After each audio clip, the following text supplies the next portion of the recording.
Usually I'm not one for teaching via parrot fashion, even though I don't doubt it works for some. I much prefer teaching via repetition and via encouraging learners to use their imagination to say whatever the hell they want, however mad and far-fetched. For example, hearing one of my students tell me they want to buy a toilet is worth far more to me than spending 2 hours learning colours via word searches and match-up tasks. I'm also aware that one of the biggest queries people have after completing Duolingo or say something in Welsh is how to really push on to fluency. Now, when I was learning Welsh, one of the biggest challenges I faced was growing a pair and applying my newly acquired knowledge out in the wild. Keeping up with the pace at which people spoke was one thing, but by far the biggest problem were the finicky terms and phrases that are just never taught. So today I'll be sharing one word and some of its conjugated variations, but essentially just one word that really got me over the line into relative fluency. The pace at which people speak, I can't help you with that one, so I'm through Guinea. Bear in mind that what we look at today will require at least some prior knowledge of Cymraeg, and it isn't advised for brand new learners. I'll see you guys soon. Darty. The word is neud, and it means to do or to make. You may have seen it as gwneud or wneud or even gneud. Life wasn't meant to be easy, just deal with it. First things first, this word alone is really useful. Presuming you're familiar with forming simple sentences, you can use dwi'n to say dwi'n neud something. This can mean I do, I'm doing, I make, I'm making, I do make. See, versatile already.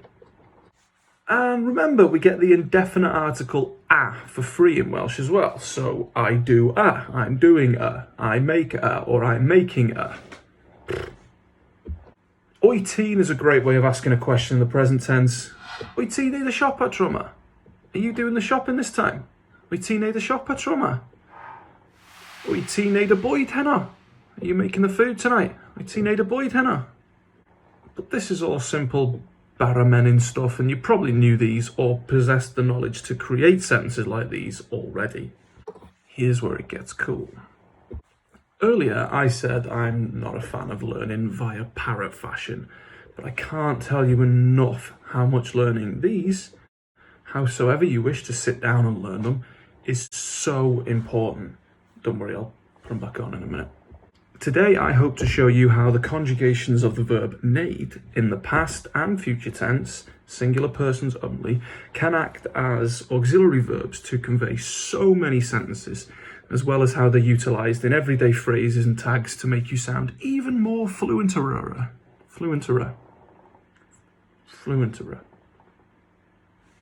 Parrots onto shoulders, os gwelwch yn dda. Learn these.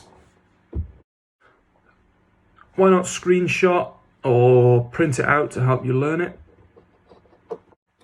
If you're looking for an effective way to learn them, I tend to test myself straight away. Cover the Welsh terms and read down through the English. Call the Welsh term each time until you get one incorrect. In that instance, take a peek at the word you forgot and pop yourself right back at the start. Once you've smashed it, don't reach for the celebratory paned just yet. Do it again, mix them up, keep hitting it, then have your celebratory paned. Then do the list again. And again the next day before you're paned. Ooh, do it every time you're waiting for the kettle to boil. There's a shout. So now you've gone to the trouble of learning these, I'd best show you how you've just increased your Welsh skills exponentially. Nes I is one of the very best. On its own, as you've seen, it means I did or I make. Nes I fy ngwaith cartre. I did my homework. Nes I fy ngwaith cartre. Nes I gacen ddoe. I made a cake yesterday. Nes I gacen ddoe. Notice how cacen became gacen there. All of the terms from now on should cause a soft mutation on anything that follows them, but if you forget, don't worry, no one gives a shit. Now, when used as an auxiliary verb, nes I does some wonderful things. Nes I chwarae. I did play, or I played. Okay, so it's not the proper way to form the past tense in Welsh, but it's one that people use in everyday speak. And it's much easier than the traditional way. Think of it like Tesco value beans and Tesco finest beans.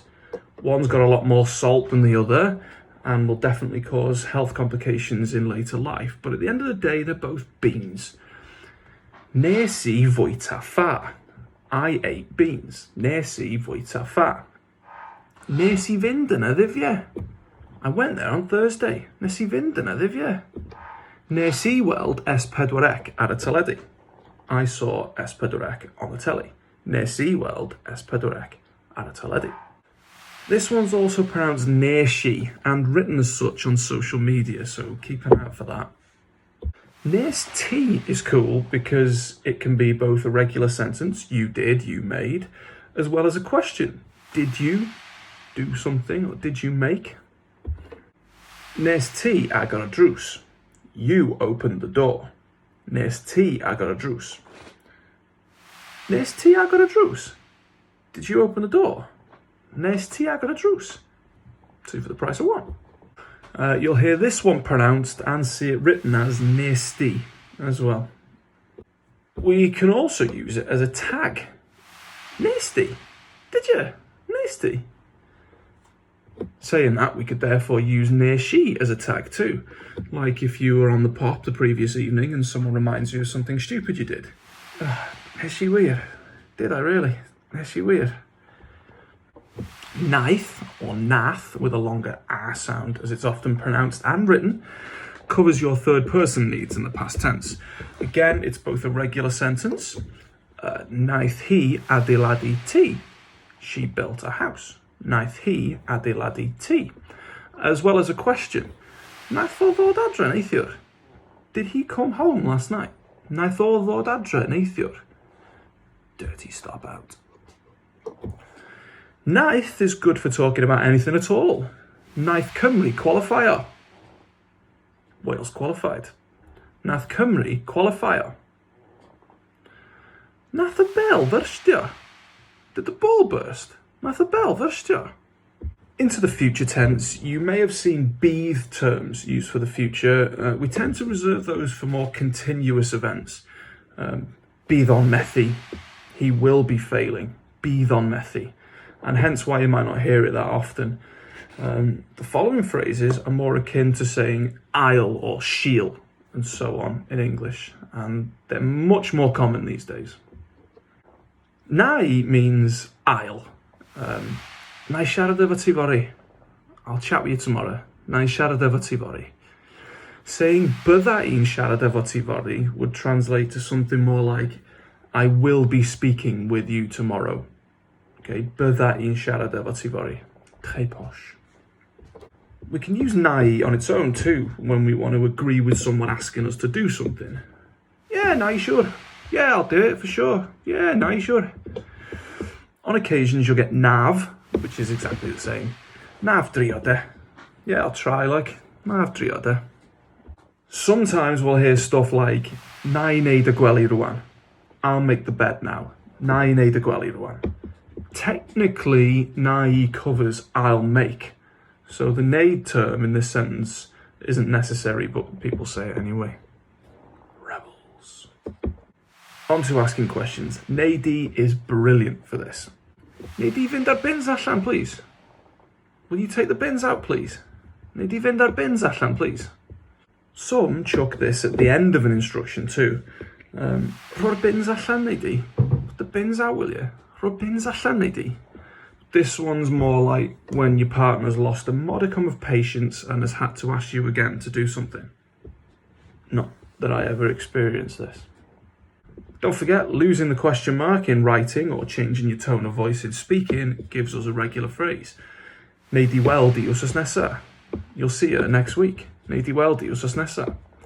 To compare with the bydd form here, byddi di'n gweld hi wsos nesa, you will be seeing her next week. You'll be seeing her next week. Byddi di'n gweld hi wsos nesa. Talking about others, we use Neith. Apologies that one sounds so much like Neith, which is also third person, but in a completely different tense. You just have to know the difference. Some southerners here will use knife or Neith. Neith Cymraeg gyda heno. Wales will win tonight. Neith Cymraeg gyda heno. Bydd Cymru yn curo heno is more like Wales will be winning at some point tonight and will then probably lose. Typical. More examples. Neith y car drwsio, paid â phoeni. A car repair, don't worry. Neith Owen siarad I ti. Owen will speak for you. Neith Owen siarad I ti. Once again, we get the question term for free. Neith o fynd, ti'n meddwl? Will he go, do you think? Neith o fynd, ti'n meddwl? Neith o weithio? Will it work? Neith o weithio? Technically, whether we use Neith or knife or Neith, none are standard Cymraeg. The correct term is gwyna, mostly said or written as gna or na. Now don't worry about that last one looking like no here, context prevails. The reason I tell you about this one is because it's still used when giving instructions. Gwna dy waith, do your work, gwna dy waith. Or, na hynna I fi, do that for me, na hynna I fi. I hardly ever hear that last one. Or perhaps I hear it a lot. We can link this command-like term to the second person too. Na hynna nei di, do that will you? Na hynna nei di. Again, these are reserved for people with a lack of patience in a given situation, of which I still have no experience. Don't forget, there's a whole world of plural terms that can be utilised to create sentences just as awesome as these ones we've seen today. Things like, nawn ni chwarae, we'll play, nawn ni chwarae. Or, nathon ni weld hynna hefyd. We saw that as well, nathon ni weld hynna hefyd. So, what did the horse do? It neighed. Get it? Do, neighed. The horse do, it neighed. Oh, forget it, Neith.